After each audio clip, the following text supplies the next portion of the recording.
My name is Ken Daniels. I think I'm an artist slash TV personality. I thought it would be good to see what Uganda has to offer. And my mom always told me that you guys complain about Africa, and she said, well, how are you going to complain when you're not going to be a part of the solution? So I thought it would be a good thing to come back and try and be part of a solution. Actually see if I can affect some change, you know, if that's even possible. When I turn up, you know I'm on my, yes, I'm on my, yes, I'm on my, I'm so, yes, I am so, I'm on my, Who are you? Oh my God.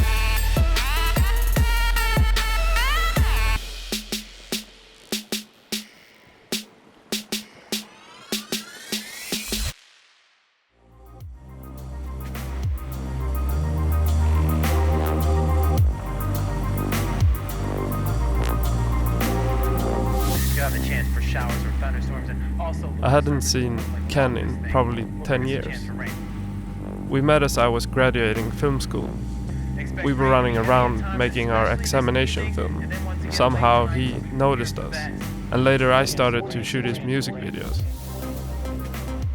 I went on to making docs for Netflix, and he left Sweden for the US. Later we lost touch. But then as I was on my way to Uganda to do some research, I reached out.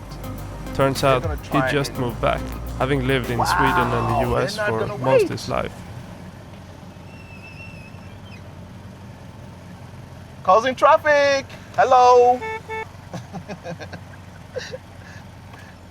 They are not gonna wait! Ugandans taking liberty at everybody else's expense.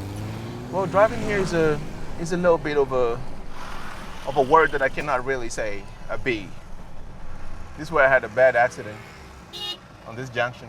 So I was crossing through and he bit the light and he just went bam, and then he tried to run. And by the time I got my senses back, he was already on the run. He was already on the move. And well, this is Africa. It wouldn't be Africa if it was more developed than this. Then we would be in Sweden. But since we're in Africa, we have to accept the underdevelopment, and we have to deal with it. Asante sana for everything that you have done. Asante mama, I want to thank you for your love. You have given me the best now. You have seen me through the worst, yeah. Now it's time for me to thank you. Asante, asante mama. I got to know Uganda through Ken, so it was a weird coincidence that 10 years later we'd end up meeting here in Kampala. Having been an immigrant, I thought Ken coming back to Uganda to kind of revisit his past was really interesting. He was really struggling to make sense of all the chaos and underdevelopment. But in all that, he showed a really deep love for his motherland. I can relate to that. I moved to the US when I was 13. I've never felt as Swedish as when I lived there. And after that, every time I revisit the US, especially NYC, it feels like a second home to me. Despite all the chaos involving Trump and all. The Post reports that according to two people briefed in the meeting, the president asked, quote, "Why are we having all these people from shithole countries come here?" Referring to African countries. The president then went on to talk about how they needed to bring in more people from places like Norway.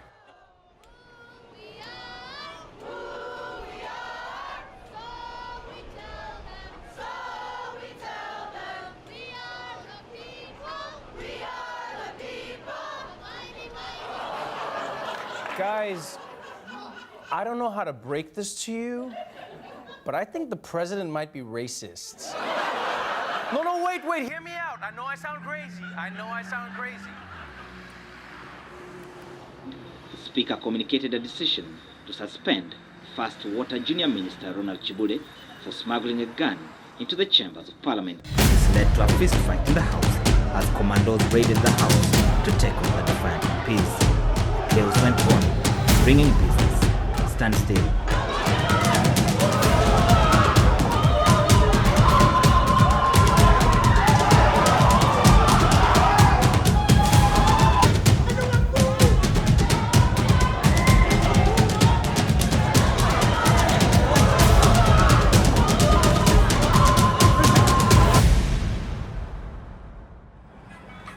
very, very hot.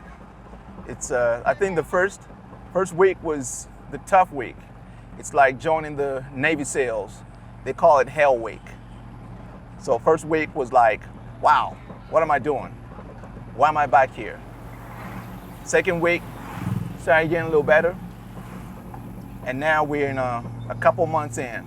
And hey, I would say it's kind of tough, but you gotta do what you gotta do. All right, yo. As I met Ken, he was planning a relaunch of his music career. I guess it had died off over the years. From where? But it felt like him coming back to UG. Okay. It got him inspired to make another album. This series follows that. But also Ken struggled to adapt his lifestyle. That's what got me the most interested. The reversed immigrant story. I haven't seen much of that. When I moved back from the US, I dreamt in English. Heck, I still think 40% of the time in English. People who's immigrated understands it. But I guess for others it's kind of hard. I don't believe in final goodbyes. I don't like the word final. To me, the word final is when you die. But as long as you're still here, there's no final. What I can tell you is that we are going to put out an album this year. If all goes well and things work out, who knows? Maybe we'll put out another one. You know, we are not betting on anything.